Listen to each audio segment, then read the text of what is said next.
La Tunisie, depuis quelques années, a décidé elle aussi de développer ce que certains appellent le tourisme médical. Sur ce marché de l'esthétique en plein boom, une jeune société française propose de nouveaux services. Devenir l'intermédiaire entre les patients et les cliniques étrangères. L'idée, c'est vraiment d'axer la relation et le lien de confiance entre le patient d'une part et le chirurgien d'autre part, qui est basé à l'étranger.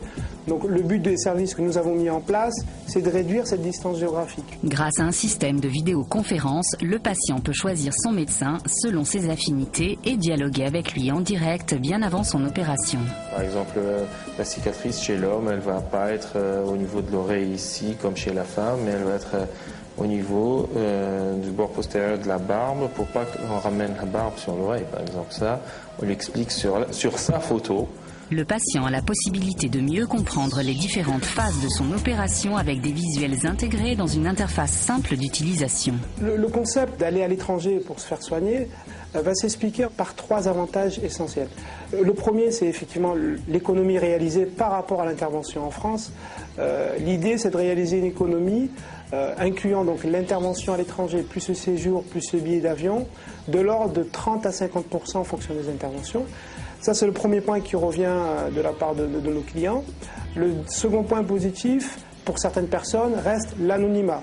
C'est pas évident donc de cacher une intervention de chirurgie esthétique parce qu'on est marqué par des œdèmes, donc c'est assez flagrant.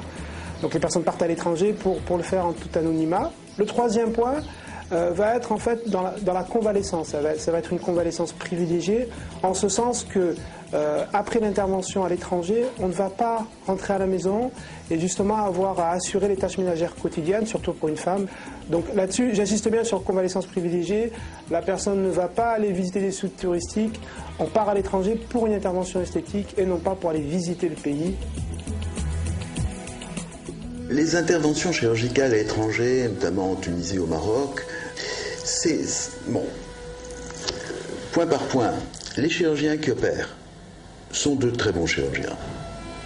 Dans la majorité des cas, et la plupart du temps, ils ont été formés à Paris, à Londres, à New York. Sont des gens qui sont tout à fait compétents. Les établissements, d'après ce que j'en sais, sont également d'excellents établissements avec un niveau de confort qui est tout à fait excellent, souvent des normes qui sont les normes européennes. Pourquoi est-ce que cette chirurgie est moins chère en Tunisie ou au Maroc? Simplement parce que les salaires du personnel des cliniques est extrêmement bas.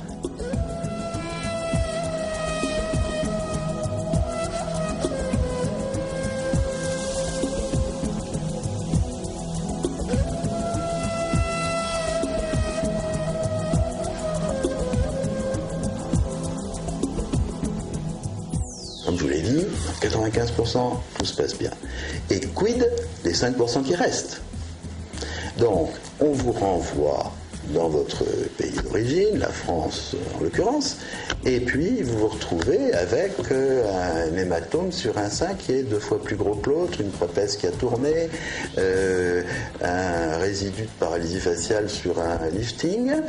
Et qu'est-ce qu'on fait? On va voir le chirurgien français en lui disant je suis allé me faire opérer là-bas, maintenant il faut me réparer ça. C'est-à-dire on ne cache rien aux malades, on ne va pas dire non c'est rien, venez, c'est simple. Non, ça ne se passe pas comme ça. Et puis, donc, c'est la même approche qu'en France. Moi, quand j'étais en France, j'avais une pile de fiches et le patient partait avec sa fiche pour la lire tranquillement à la maison. Là, ce qui change, c'est que c'est plus du papier, c'est de l'électronique. Donc, je lui envoie sa fiche et pendant la visioconférence, je lui demande s'il a bien lu sa fiche et souvent, on commente ensemble ce qu'il n'a pas compris sur la fiche ou s'il a des questions qui le travaillent un peu. Parce que parfois, sur la fiche, on est très franc. On met toutes les complications possibles et parfois les patients commencent à se poser des questions. Et c'est le rôle de la visioconférence, c'est d'éclaircir le patient. Et c'est le consentement éclairé en fait.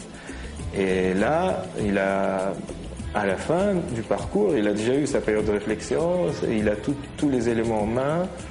Et même si à la dernière minute il dit que bon finalement je laisse tomber, on lui reproche pas, hein. Il est totalement. On remonte les pendules de quelques années et puis après ça continue à vieillir. On ne peut pas arrêter le vieillissement.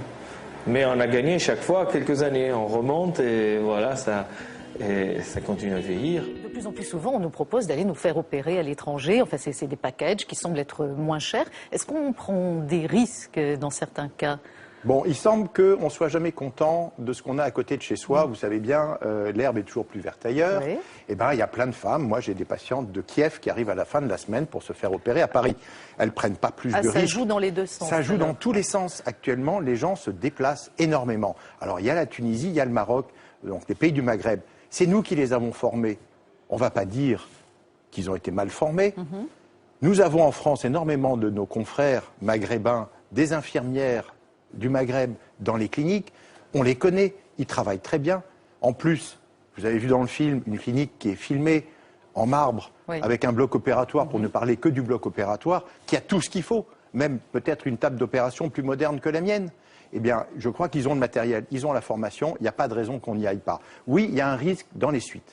Et qu'est-ce qu'on fait si ça ne se passe pas très bien? Est-ce qu'on y retourne? Mais ma patiente de Kiev qui vient à la fin de la semaine, elle prend le même risque dans l'autre sens. Qu'est-ce qui va se passer si elle a un problème? Il faudra qu'elle revienne, il faudra qu'elle reste plus longtemps, éventuellement il faudra que j'y aille. Donc tout le monde bouge en ce moment. Il y a des gens qui vont se faire opérer à Bangkok, c'est encore plus loin, mais ils sont très bons à Bangkok. Ils ont des hôpitaux fantastiques. Donc ce n'est pas une concurrence. Il faut que les gens soient contents. Oui. Si les femmes considèrent que c'est important de payer moins cher, elles vont aller se faire opérer en Tunisie dans des conditions très probablement excellentes, par des gens qu'on a formés nous, alors on ne va pas se critiquer nous-mêmes comme professeurs, et je pense que peut-être, vous avez vu le chirurgien dans le film, il est tout à fait sympathique, compétent, il a fait un très beau travail.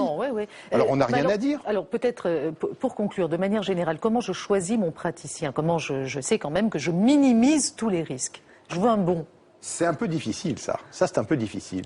Parce que les Françaises, encore elles adorent cacher le fait qu'elles ont été opérées. Et le bouche à oreille, c'est en principe la meilleure réponse à votre question. Et le bouche à oreille, il n'y en a pas tant que ça.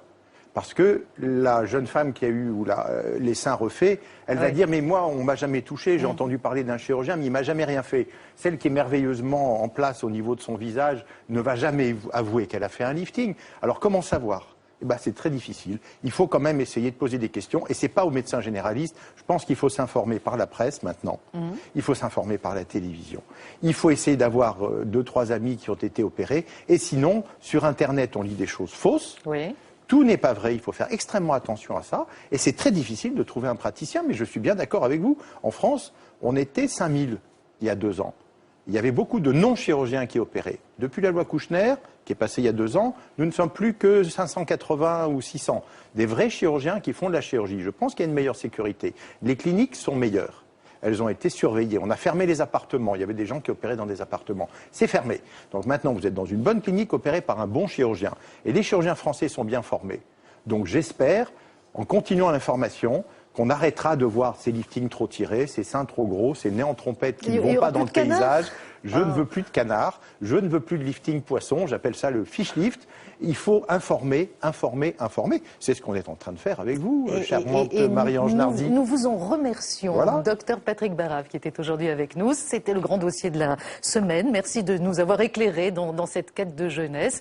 J'espère que ces conseils vous ont intéressé, que ça va vous servir. Et puis on en reparlera bien entendu de cette envie de jeunesse, de beauté absolue. Est-ce que c'est le début du bonheur? Ça ce sera l'objet d'un autre débat. Merci, Docteur Barave. Au revoir, Marie-Ange Très Nardi. bientôt. Merci d'avoir été avec nous sur Vivolta. On est là toute la semaine. Vous retrouvez bien